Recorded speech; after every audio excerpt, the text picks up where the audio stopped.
Hi everyone, my name is Erin Anding. I'm the Librarian and Site Technology Facilitator at Glen Oaks Magnet High School in Baton Rouge, Louisiana. And today we're continuing with the second of a two-part series related to the new craze for teachers, which is the Bitmoji Classroom. In our previous presentation, we discussed what was a Bitmoji, ways educators were using them both in the physical classroom and in the digital classroom, and how to make a basic product. Which in that case was a Google Classroom banner that involved a Bitmoji. Today we take it one step further and we're going to learn how to actually put it all together with into what's called the Bitmoji Classroom. For any of those who happen to be out there, please realize this is being recorded.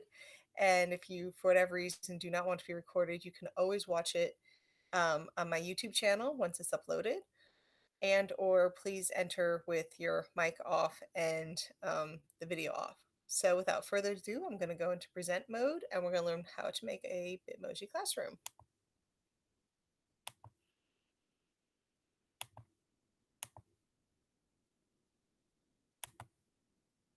Okay, everybody. So we're going to begin with a Google slide presentation that looks a little similar to the one that we did last time.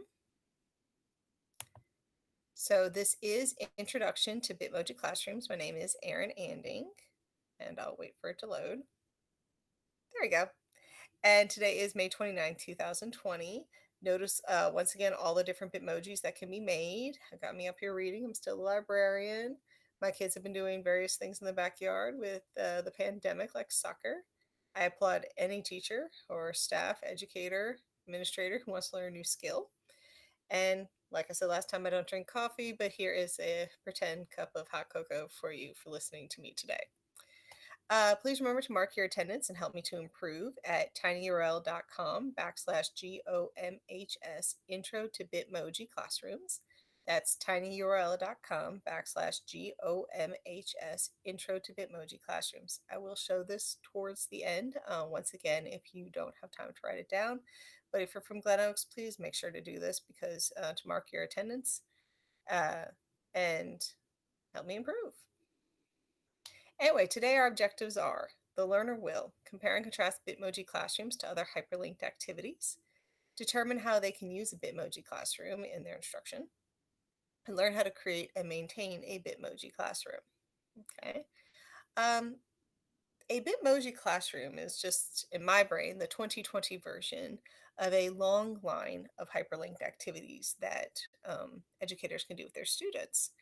And so for a few minutes, just for you to understand the context and that this isn't so far out there from other things you might have already done, I wanted to kind of go over the Bitmoji Classroom family tree and talk about some possible cousins that um, you might have used in your classroom. So I did pull the Bitmoji that has me in a tree because we're going to do the family tree.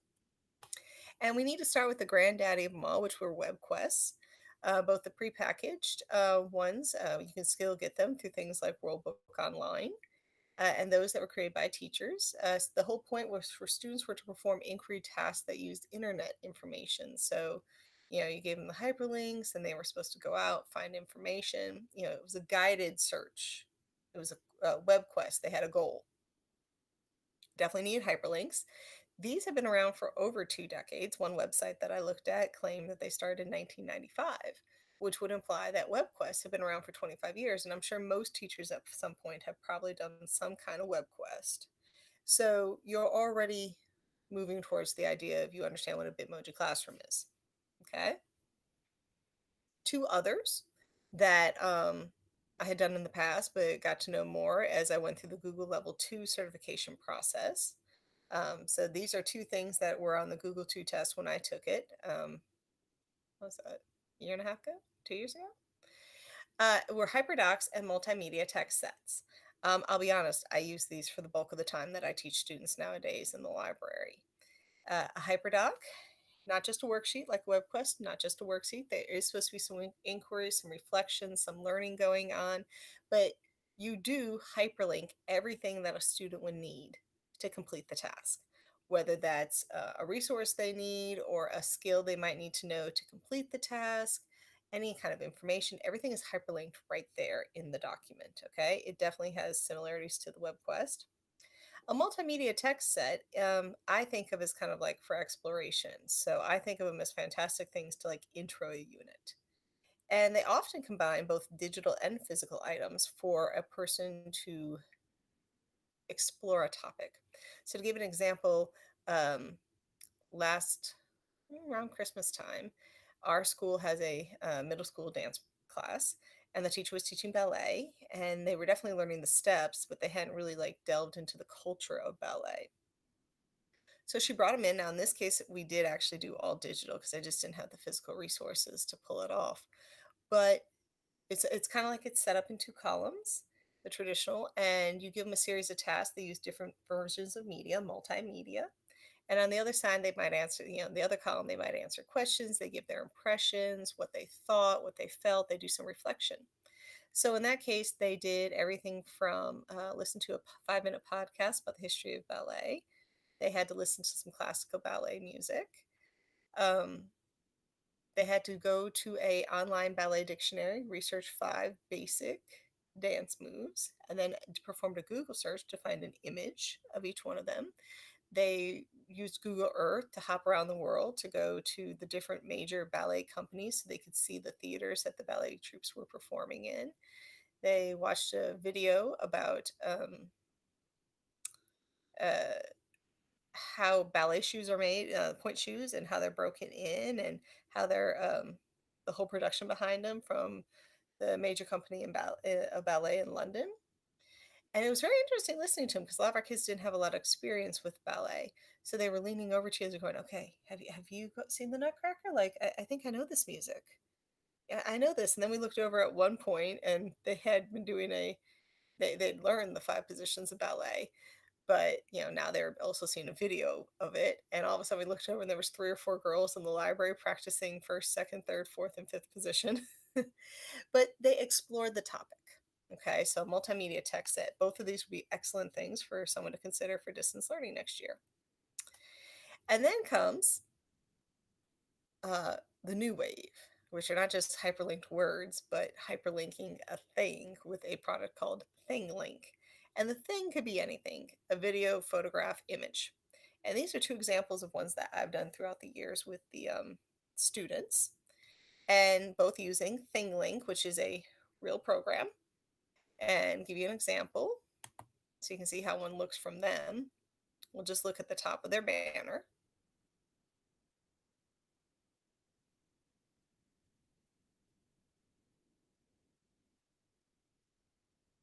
So anyway, eventually in a second, we're going to see a picture. There it is, the picture of the hummingbird. And notice this hummingbird has 3 little points that have been added to it. This one has you listen to the sound of a hummingbird. This one shows you an actual picture, and this one gives you the hummingbird migration. It's a location map one. In a thing link, you hyperlink a thing, a visual element. And those hyperlinks can be used with dots like this. You can also embed them in so they don't see it and they almost have to like find the important parts of the image. ThingLink is a very, very useful tool.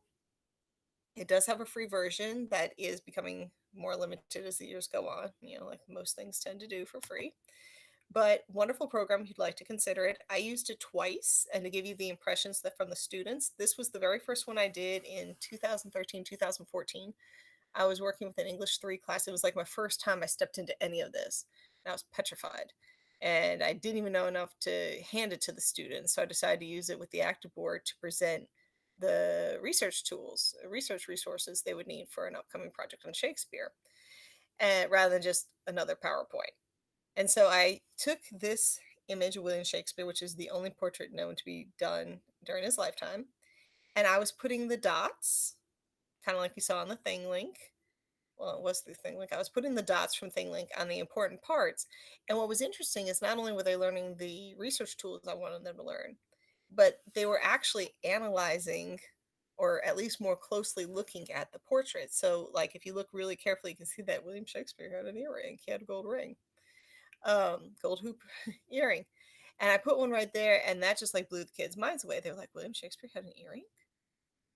I don't know if they would have noticed that if we hadn't put a little dot there with one of the resources they needed for their project. So definitely the ability to more closely examine. So history teachers start thinking, and art teachers for analyzing an art piece, and even English teachers. You have an anchor text or you have a primary source or an essay, and you can mark it up with comments and resources and little videos of you talking about why this is the thesis statement. And so just start thinking. Fast forward a couple years, in the spring of 2017, our English 1 class had read Night, which is a Holocaust memoir. So I did a thing link to help them with their history. And so I did 6 pictures, and they worked in teams. I think it was 6. This was one of them.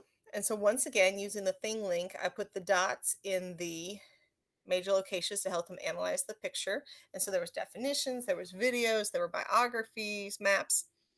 And my takeaway on this one was all of these hyperlinked activities are guides. Students shouldn't really need to leave and go outside of the hyperlinks and the materials that are provided. It guides them. So think of WebQuest. They're going through. And I had a student who kept pulling out his cell phone. And I kept telling him to put it away. And finally I was like, why do you keep pulling out your cell phone? You know you're not supposed to. And whether he wasn't paying attention or he didn't want to face the real work, we all know we've all been there. He told me that he was actually Googling his Holocaust definitions, which he showed me his phone. He actually had been Googling the definitions. But the girl sitting next to him looked at him and was like, why? Didn't you pay attention to the instructions? She told you. If you stuck to the picture, you didn't have to do that. Like what you're doing is kind of a waste of time. She pointed and she showed the student where, in fact, the definition was. So think of it as something that's a little different for the students. It allows them to analyze more closely the item that has been hyperlinked, and it's a guide. If they're having to leave your thing link or your hyperdoc and go to resources outside of it, it's not necessarily a very complete item. So ThingLink is it's a company, and somewhere as I was learning Google too and starting to train for a trainer, I started to think, I thought I had a brilliant moment no one ever thought of it. I was like, oh, I bet I could do a thing link with Google products. And well, I was smart, but I was not the first one to think of this because a Google search of about 4 seconds revealed the Google link. Okay. And this is how to create an interactive poster in Google, i.e., that's another word you can use to look up products like this. Interactive poster. Off the top of my head, I think one that might have used that phrase was one called Glockster. Lots of things. Interactive posters. So in a Google link, think of a thing link made with Google products. I've traditionally seen them made with Google Drawings, but I have seen them made with Google Slides. The two are very interchangeable, though drawing probably does have some more features in the drawing realm, but very simple. And about a year and a half ago, as I realized that a Google link was something that I hadn't created but was out there and I want to show teachers, I did make an online PD to show how to make a Google link. And I told you in our previous presentation, I loved teaching with this political cartoon. So I did that. I created a Google link, and think about whether I used embedded hyperlinks that you couldn't really see or ones with the dots. Anyone who knows how to teach political cartoon knows that the title is often very important. So this was hyperlinked with information, and that anytime there's people, that's a big deal. So each head was hyperlinked with a biography of the candidates. So if the kids didn't already know, they could learn who the candidates were. And then this item right here, if you look really carefully, this guy's got a bottle of glue, which is not how our students traditionally see glue nowadays. But if you look back here, there's glue. That was hyperlinked, hopefully to give them an idea of why this particular candidate was using glue. The major sections of the map were hyperlinked, and collectively, the students could use that hyperlink information to learn about the era and to figure out what was going on in the political cartoon. And while at the same time, the hyperlinks gave an indicator of what was important, what they should be looking at when they looked at a political cartoon. So, the phrase killing a couple of birds with one stone, that's what's being done here. Okay, so start thinking of how you could put these in your instruction. Last but certainly not least, there is the Bitmoji Classroom.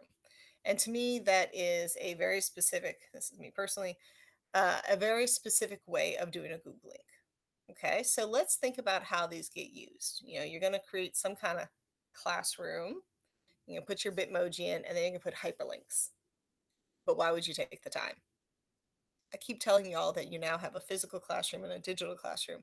And just like you organize your physical classroom and have your systems there, you really need to be doing something for your digital classroom. So while I would never say only use a Bitmoji classroom in one way, our students do like consistency. So pick a way that you plan on using it, maybe pick two, and that's how your classroom does a Bitmoji classroom. So things I've seen. I have seen them used for daily or weekly instruction. So every day there's a new one, or once a week there's a new one, and everything that you need for the week is somewhere on the Bitmoji classroom. I've seen them for leisure reading, uh, trying to encourage kids to read by having all mysteries or all this. I've seen theme rooms. For example, today I saw online someone had made a gingerbread room. The gingerbread run as fast as you can, the gingerbread man books. And at first you're like, really? It's an entire Bitmoji about gingerbread men. And all of a sudden I realized that the person was brilliant because for an elementary student, comparing and contrasting multiple versions of a classic fairy tale or fable, um, is a pretty standard ELA standard. And this teacher accomplished it beautifully because she had all the different gingerbread stories linked and it was very nicely done. And probably somewhere she had the assignment linked and it was good. Okay. I could also see this being used for a big school or classroom event. So, for example, we have virtual graduations coming up. If someone created almost like a theater scene, and the screen in the theater was the YouTube video or the streaming of graduation. Think of things like that. Definitely seen it used for clubs. An example would definitely be the summer reading club. I have seen teachers who are going to try and host that for their school, and they've made Bitmoji classrooms. And then, of course, there's the idea of using it for like a single project or a single unit. So every time you switch units, or, right now we're about to do the major science fair project, and all the resources they need are linked in. That's another way. So among these, like I said, doesn't mean you have to stick to just one, but how would it most benefit you? Okay. And while you're thinking about that, we're going to review for those who were with me last time and very, very quickly explain what I talked about how to create items from, Bitmoji items. And this is from my last week's presentation, which is Bitmojis and Google. So I want you to think and try and, boot it all back up in your brain. Remember, the first thing you need to do to make any kind of product with Google is to make sure you're using the right dimensions. So you go to File and Page Setup. So, everything from Google banners to uh, Facebook posts, all of them have specific dimensions, and you need to set up your dimensions. Afterwards, you need to decide on your background. Now, the background can't change. It is like almost like a permanent stamp you can't take off unless you actually delete the background. But nobody who's touching it can move your background. It's the background. And you do that by going to Slide and then Change Background. Okay. You add images with Insert and then search traditionally using the word transparent. You can use programs to take the background off of an image, but if you can find it just by using the word transparent, go for it. Remember, you can then crop images by clicking on them and then clicking on this icon. You can fine tune your design with the following under the heading Arrange. You can order items, you can rotate them, and you can group them. And then finally, you can extremely, really finely tune an image by clicking on it and then clicking on Format options on the toolbar. So you can make it flip, you can change color, etc. Okay, so these are the standard skills you need to make the basic problem with Bitmoji.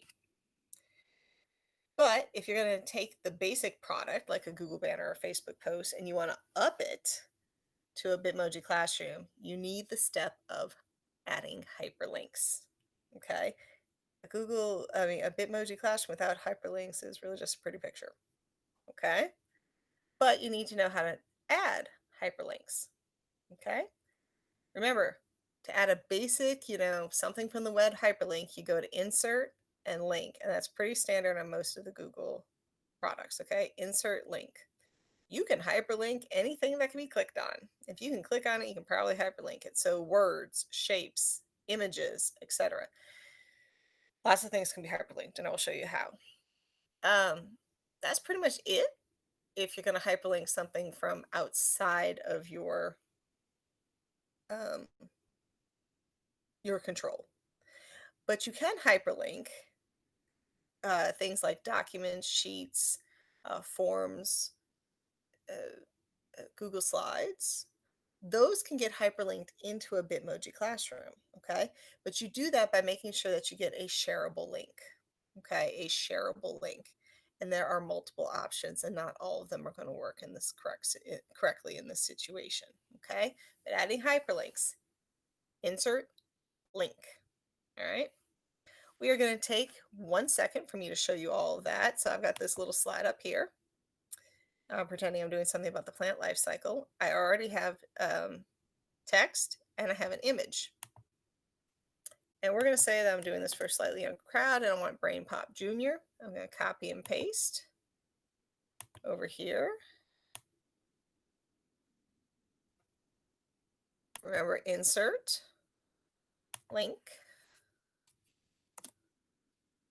apply. Want to check it? There you go. I can take that same thing and I can do it over here. Insert, link,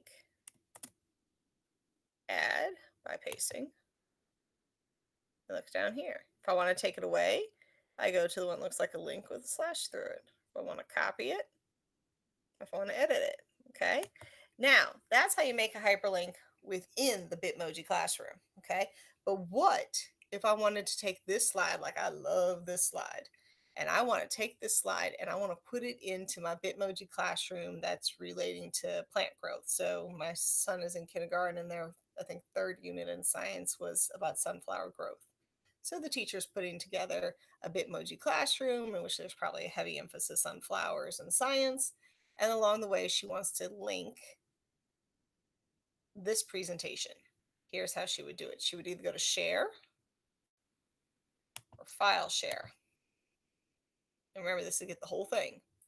And notice what the default is. It says anyone at East Baton Rouge Parish Schools with link can view. Okay, our defaults, first of all, in our parish, I'll put it that way, all are for people who are in the parish. So if they want access to this, they're going to have to sign into their EBR school parish account. Okay. They can, this one can edit just like I can. This one can't touch it really, but can leave comments all around it about how to fix things or improve it. This one is purely that someone signs into their EBR school account and they view. Okay, that one's going to be really, really important. Now, remember how I said it all goes back to what you're using this for. If you're using it for students who are in a Google Classroom, this link right here is the one to go with because they'll already be signed into their EBR account when they're signed into their Google Classroom. And I'm going to show you why we only want them to view. But what, perhaps me, since I run the school website, what if you wanted to post something on a website that anybody can see? Your child, your student's parents, your student's grandparents who live in New Orleans, maybe a coworker of yours who lives like 2 parishes away. If you want them to see this, you are going to either go up here or advance. I'll go right here by saying I want a shareable link.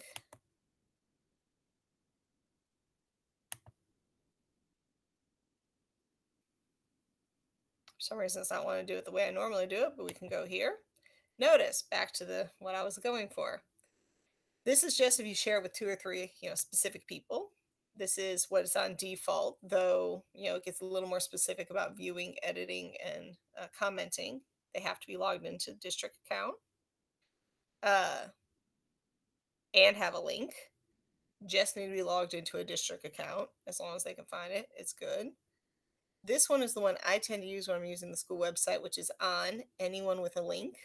It does not require that they sign in with EBR schools. It just requires that they have the link. This one is public on the web and anybody can find it, anybody can find it, anybody can interact with it. Okay, so pick your one. I'm going to say that the viewing one we already had is fine.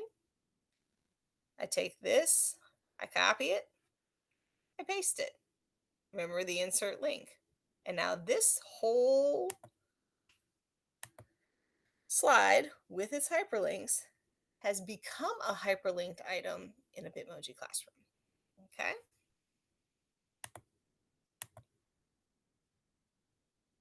Now, very, very, very important.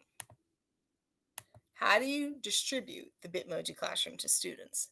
Once again, this kind of is determined by if you're using Google Classroom or something like that. You could definitely attach a Bitmoji Classroom from your Google Drive to, like, let's say a Google Classroom. There's something I want you to keep in mind, and that's this. Whichever version you pick, use a view-only hyperlink. If you give them the ability to edit, you have given them the ability to move all of the items. And for the most part, I don't think you want them moving because that means the next person moves and potentially the next person. You want it to be kind of locked. So I made this quick little video. I apologize for the quality of it. I think my camera or something was a little off. It is silent because I knew sitting on this thing right now, you probably wouldn't be able to hear it well. But I want you to see how a view-only hyperlink will help you out. Okay, notice it's view only. Okay.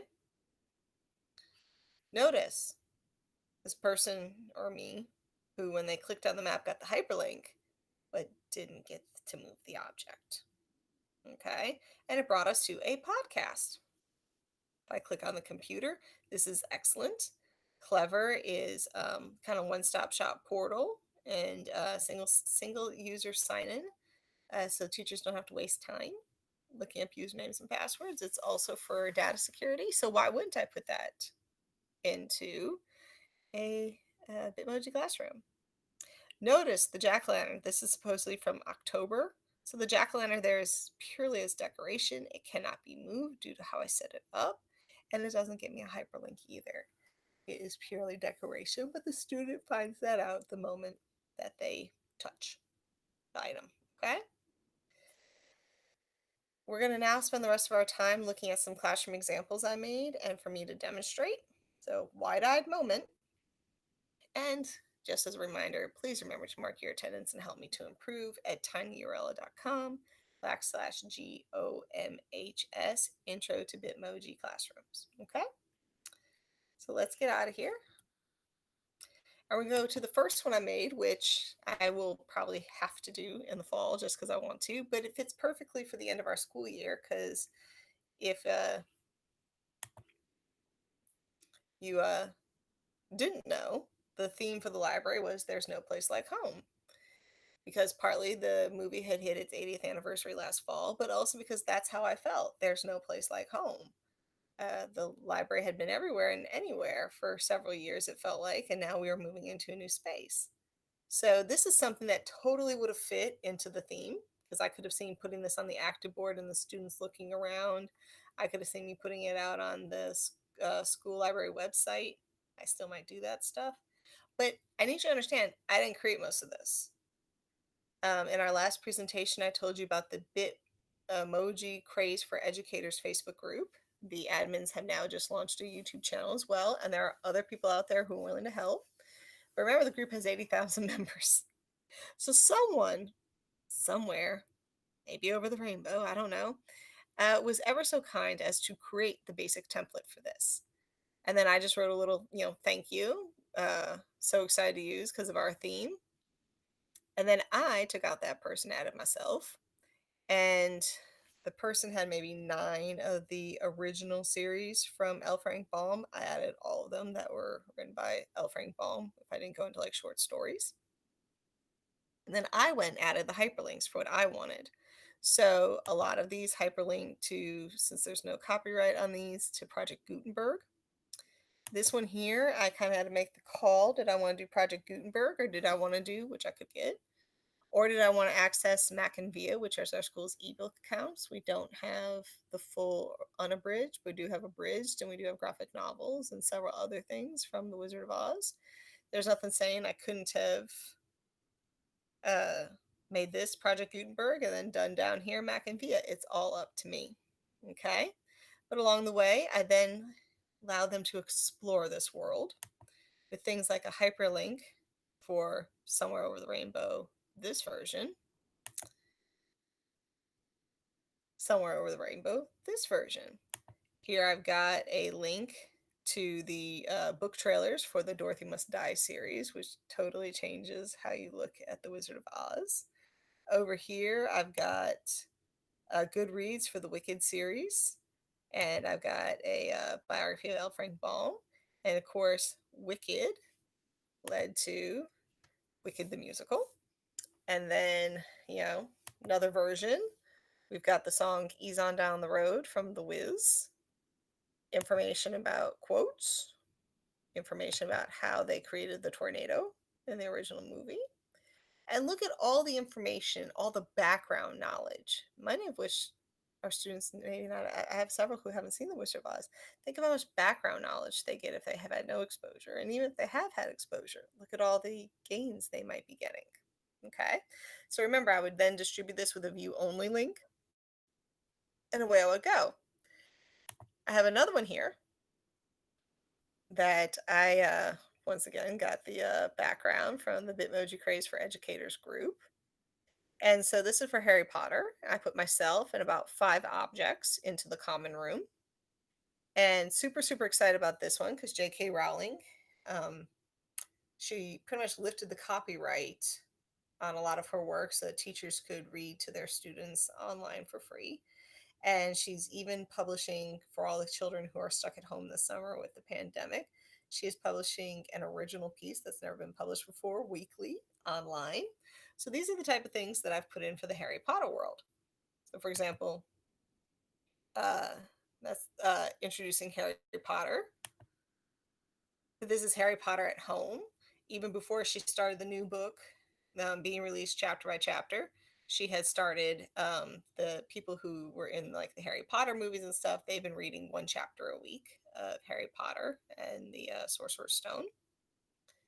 Here we've got the Ichabod, which is the new book that I'm reading to my kids, and it will be published in November with original artwork from children. Got some stuff from here. This one's from Arts and Culture from Google. And over here, I've got the YouTube for the Wizarding World.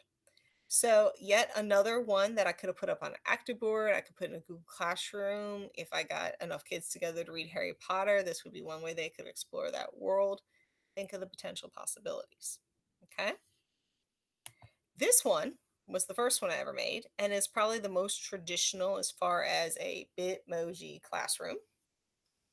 Notice it has a very traditional look. It's got like a dry erase or an active board on it.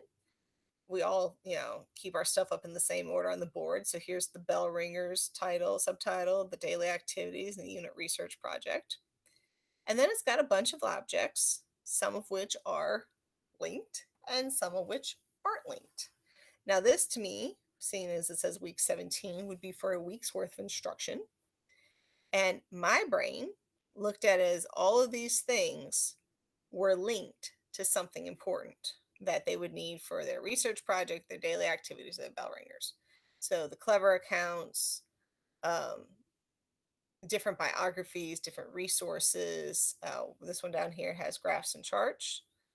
This here, purely decoration. I could take it out, put it back in. It's not going to do anything. And that's why nothing clicked when you saw it as if you were a student. Remember what I said, a background goes on the back, and you can only move it if you actually go in and attempt to change it, but a student can't just move it. So what many teachers are doing to save themselves time, especially if they do this daily or this weekly version, is they take it and they pull it down to the bare minimums. Like when you first walk into your physical classroom, like this is what you have. This is how it's going to be. You might want your desk there, but you don't have it over there because that's where the wires are. You know what I mean?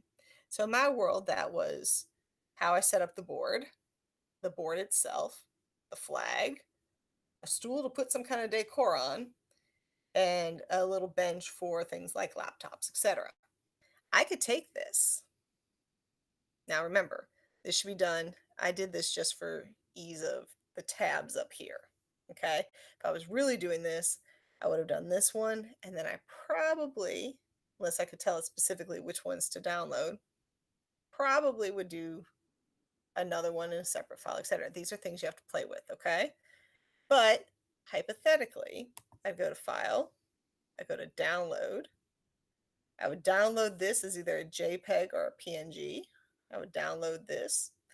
And then, remember when I showed you about adding a background? When ready, I go to Slide, change background, and this time I would choose an image, i.e. this image. I would upload it from, wherever, from my computer at home. And then all of this is set. Okay, it is set. And I just grab that file every single time, every week, every month, whatever it is I do, when this will get applied again. And then I don't have to start from scratch, or I lost an image or something of that nature. This is your background. And then you just fill in the parts. Okay. Now, I'm going to kind of break another thing here, and I'm going to make a new slide right here. I would probably prefer, unless you really knew what you were doing, to do one slide per saving thing, just until you had a little more familiarity with downloading and stuff. But just for ease of time, because I do not want to keep you longer than I have to, in the traditional Bitmoji craze, it kind of looks like what we have up here, which is some kind of floor and a wall. Notice with Harry Potter, there really wasn't nearly as defined. So it's up to you, but most people kind of go for this wall and floor thing. So right here, remember, I gotta change my background. I'm going to choose an image, but through a Google image search, and I'm going to write something like wall, floor, background. Now I can pick any of these. I can reject any of these. I can pick and then kind of update. Notice this looks very nice. It's similar. It's not the same, but it's similar to what I had. But I can see multiple students going, why are the walls pink? In that case, I can insert a shape. This time a rectangle. Go up into the corner. I do apologize. Notice I accidentally pulled a curved square, so it won't be a perfect fit. That would need to get changed. Do it again. Do a shape. Do a traditional rectangle.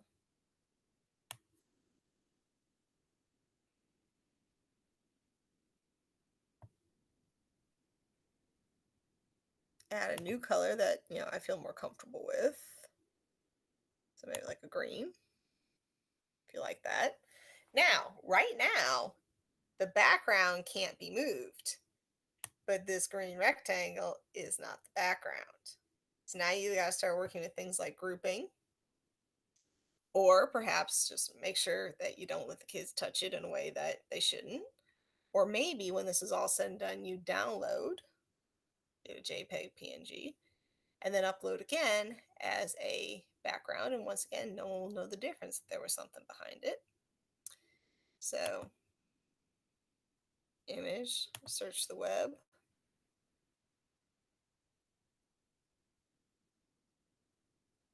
I want that potted plant again.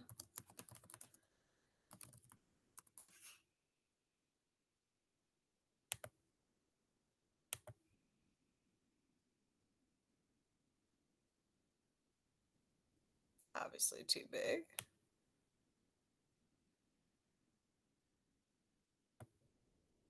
Okay, now think about it. I can now move this wherever it feels most appropriate. If I was working on this slide, remember how in the old version there was a jack-o'-lantern? Maybe for this month's unit.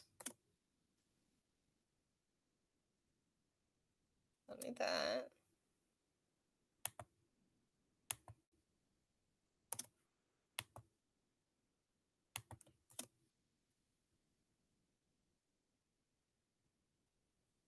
Okay. And then I used to have a jack-o'-lantern, but I guess it's now springish. So we add a plant. Okay. See how I didn't change my basic background, but I'm now updating it into a more appropriate time of year. And then, of course, we go to our Bitmoji up at the top, which is what we talked about last time.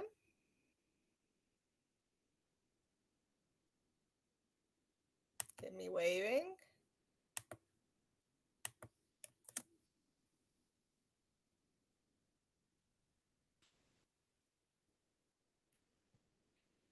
And just because in the month of October, this area was for pictures, it's just like a classroom where you take stuff down. Maybe now you've got a series of posters up here, and each one of those is linked to a new resource. Maybe you've got like something down here. I know a lot of teachers sometimes put stuff underneath. You could obviously have something resting up here.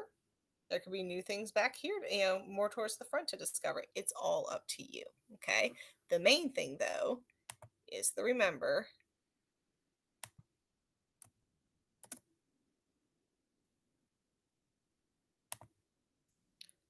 to insert like that. Okay. And then to present it with the view only links, whichever one you might pick depending on the situation. Okay.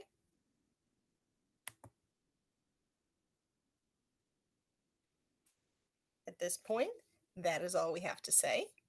Or should I say, I have to say, it's a lot of information to take in. But remember, if you can master a Bitmoji Classroom, you can master all those other versions I told you, HyperDoc, Google Link, etc. You learn a ton of skills for the Google One and Google Two tests. Inserting a a hyperlink is a Google level 1 skill. Making sure you use the correct shareable link, Google certification skill.